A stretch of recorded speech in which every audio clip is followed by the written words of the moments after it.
Let's dive into a story that's been around for ages, but still feels kind of relevant even today. The story of Isaac and Rebekah from Genesis 24. Right. We're talking arranged marriages, journeys across the desert, and, maybe even a touch of destiny. You might already know the basics. Yeah. But today we're going to dig into some of the really interesting details and see what this ancient story can tell us about love, family, and faith, even in, the modern world. Yeah, what's really fascinating about this story is how it throws us right back into ancient Near Eastern culture. Yeah. It's like a time capsule, showing us what people valued and how different life was back then. Yeah, totally. And it all starts with Abraham, Isaac's father. Right. He is on this mission to find the perfect wife for his son, but not just any wife. She has to be from his own people. Yes. Not the Canaanites. Why was that so important to him? Well, it goes way beyond just family ties. For Abraham, marrying within the tribe, it was about protecting their whole way of life, their beliefs, traditions, everything. He was seen as the father of the Israelites. Right. So marrying outside the group was like risking it all. So huge pressure on finding the right woman. Oh, yeah. Abraham even makes his servants swear this super serious oath to find her. It's no pinky promise here. We're talking invoking the name of God. Right. It makes you realize how central marriage was to their entire world. Exactly. This wasn't just a romantic decision. Uh-huh. It was a strategic one, shaping the future of their people. Oh, wow. And that's where the servant comes in. Okay. Imagine being given this task to travel hundreds of miles to a foreign land and find a wife for the most important man in your world. Wow. Talk about a high-stakes matchmaking mission. No kidding. And he doesn't just, hop on a plane. Right. He sets off with 10 camels loaded with gifts. Yeah. That's some serious travel style. Oh, yeah. So he gets to the town of Nahor and stops at a well in the evening. Why a well, you ask? Well, wells were like the social media of their time. Yeah. It's where everyone gathered, especially women, in the evenings to draw water. So it was the perfect place to find a potential bride. Okay. But here's where it gets interesting. All right. The servant realizes he can't do this alone. Uh-huh.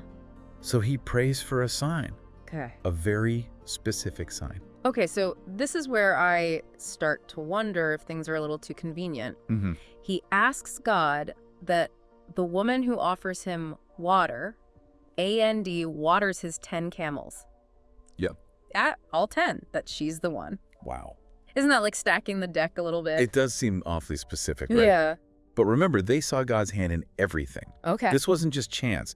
It was about aligning yourself with divine will. And you have to admit, it makes for a dramatic story. It totally does. Yeah. And right on cue, enter Rebekah, the woman who will supposedly become Isaac's wife. Right. But was it really destiny or just good timing? Well, she not only gives the servant water, but she also volunteers to water all 10 camels, which would have taken hours. Yeah. You have to wonder, was she just incredibly kind, or was something else at play? What do you think? Was it chance or fate? Honestly, it's hard to say. Yeah. But I will say Rebekah comes across as pretty amazing right from the get-go. Oh, yeah? She doesn't hesitate to help a stranger, which says a lot about her character, Right. especially in a time when hospitality was so important. Absolutely. Offering water to a traveler and their animals was a huge deal back then. Wow. It showed generosity and respect, even putting yourself at risk to help someone unknown. So Rebekah is already scoring points beyond just being beautiful. Okay, so the servant is obviously impressed, but he still needs to make sure she's from the right family. Yeah. This is where he pulls out the bling. A gold nose ring and 2 gold bracelets. I'm guessing those weren't just your average gifts. Not at all. These Right. were major status symbols back then. It's like he's saying, I see you, you're special, and I come from wealth. Yep. But it also had a practical side, almost like a down payment on a potential bride. It makes us think, was this romantic or purely transactional? That's a good question. Yeah. It definitely adds a layer of complexity to the whole idea of arranged marriages, Right. especially when you compare it to today's world. But before we jump ahead, Yeah. we need to find out if Rebekah is even from the right family. And what a twist. She turns out to be the granddaughter of Abraham's brother. What? The servant must have been over the moon, like, okay, God, you really came through with a GPS on this one. Wow. But this is just the beginning of the story. Now we have to see what Rebekah and her family think about all of this. Yeah. So here we have Rebekah, caught in the middle of this ancient matchmaking whirlwind. Right. She's just met this servant who claims to have traveled miles specifically for her, Right. showers her with expensive gifts, Wow. and then drops the bomb that he's here to take her away Yeah. to marry a man she's never even met. Talk about a life-changing moment. It really makes you think about how much freedom of choice women had back then. I mean, sure, it's exciting to be chosen, Right. but could she really say no? Yeah. What would that have meant for her and her family? That's the million-dollar question, isn't it? Yeah. On one hand, she's being presented with this huge opportunity to become the wife of a wealthy and important man, Right. securing her future, her family's status. Right. But on the other hand, she's leaving everything she knows behind. Her home, her family, her entire world. It's like she's standing at a crossroads with the weight of tradition and societal expectations on one side, Yeah. and this unknown future on the other. Right. What's fascinating is that even in this ancient story, the text emphasizes that Rebekah gets to make the final decision. Right. It doesn't just say off she went. The servant actually says to her family, Okay. "If you will show kindness and faithfulness to my master, tell me. And if not, tell me, so I may know which way to turn." Wow. And then they say, "We will call the girl and inquire of her." They actually ask her what she wants. That's such an important detail. Yeah. It reminds us that even in a culture where arranged marriages were the norm, there was still an understanding of the importance of consent. Yeah. But did she really have a choice? Imagine the pressure, everyone looking at her, Right. the future of the family hanging in the balance. Yeah. Could she really say no? That's a question that echoes through centuries, doesn't it? Yeah, Even today, with all our talk of free will and individual choice, right. are we truly free from the pressures of family and society? It makes you wonder if Rebekah's yes was truly a choice or a response to the expectations placed upon her. Okay, but let's not forget, she did say yes. Right. She tells them, I will go. Right. What do you think was going through her mind at that moment? Was it fear, excitement, resignation, or maybe a little bit of everything? It must have been a whirlwind of emotions. Yeah. You're right. It could have been fear of the unknown, Uh-huh. excitement for a new life, or maybe even a sense of duty to her family. Right. But there's also this intriguing possibility. Okay. Maybe she felt a genuine pull towards this destiny, Interesting. a sense that this was the path she was meant to take. Okay. After all, the story constantly emphasizes the idea of divine intervention. Right. It's like that age-old question, is it fate or are we shaping our own destinies? Yeah. But before we get too philosophical, Mhm. let's talk about the family's reaction. Okay. They send Rebekah off with blessings, but I noticed her brother Laban seemed a bit too interested in those lavish gifts the servant brought. Ah, yes. Lob. Yeah. Always the pragmatist. It's a detail that can't be overlooked. Right. While the family gives their blessing, there's a subtle hint of material motivation there, Interesting. which adds another layer to the complexities of these ancient marriage arrangements. Wow. It reminds us that even in stories of love and destiny, practical considerations were never far behind. Totally. Like It's if- like they're saying, bless you, dear sister, and by the way, thanks for the dowry. Yeah. It's a reminder that marriage was often seen as a social and economic contract, not just a romantic union. Right. But, okay, back to Rebekah. Yeah.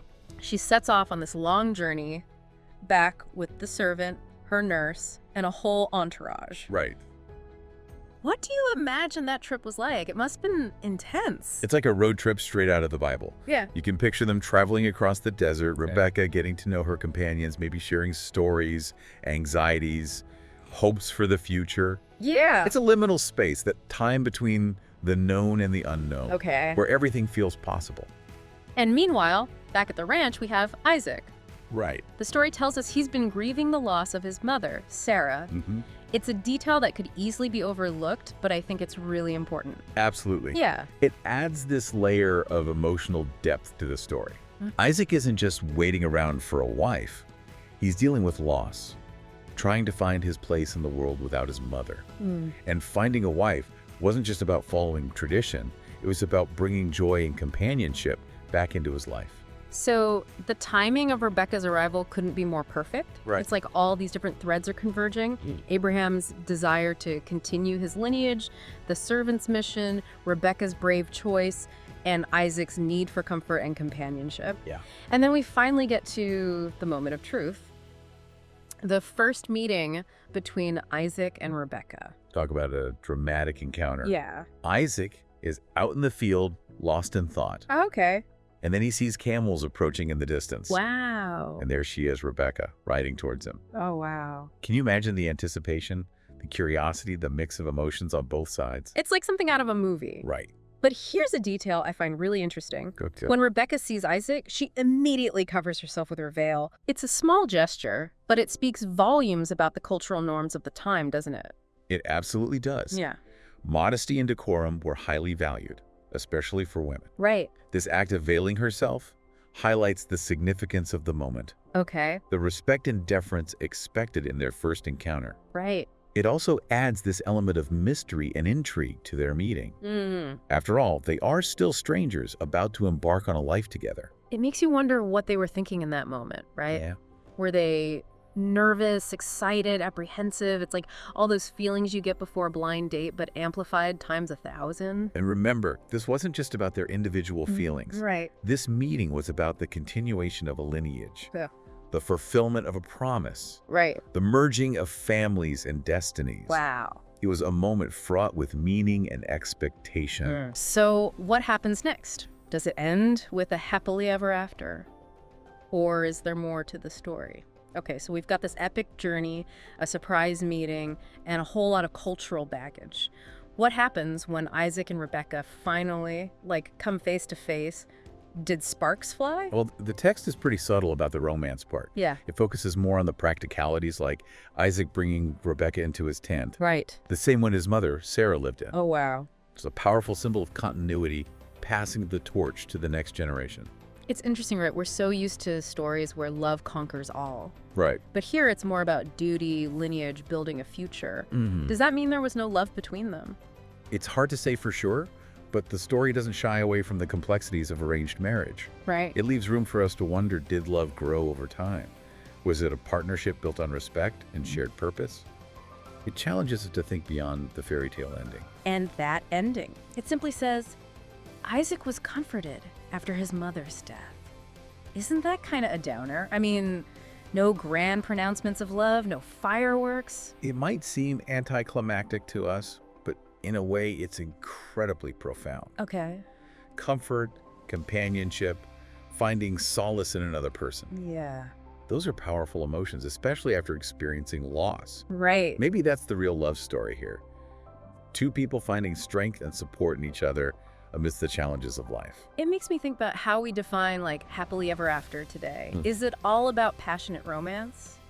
Or is there something to be said for building a life together brick by brick, even if it starts with a sense of duty or family obligation? What do you think? That's such a great question, and it's one that this story forces us to confront. Yeah. The idea of romantic love as the foundation of marriage is a relatively modern concept. Right. Then it was about family, community, and carrying on traditions. Yeah. But maybe there's wisdom in both perspectives. Perhaps true love is a journey, not just a destination. So as we're wrapping up this deep dive into Genesis 24, Yeah. I'm left with more questions than answers, which I guess is a good thing. It makes me want to go back and reread the story, see it with fresh eyes. Right. What about you? What's your biggest takeaway from this ancient tale? For me, it's the reminder that even stories from thousands of years ago can still resonate with us today. We might not be traveling by camel train to find our spouses, but we still grapple with the same questions about love, faith, destiny, and the choices we make. Wow. It's a story that invites us to look beyond the surface and find meaning in the unexpected. And that's what the deep dive is all about, right? Yeah. Uncovering those hidden layers, sparking those thought-provoking conversations.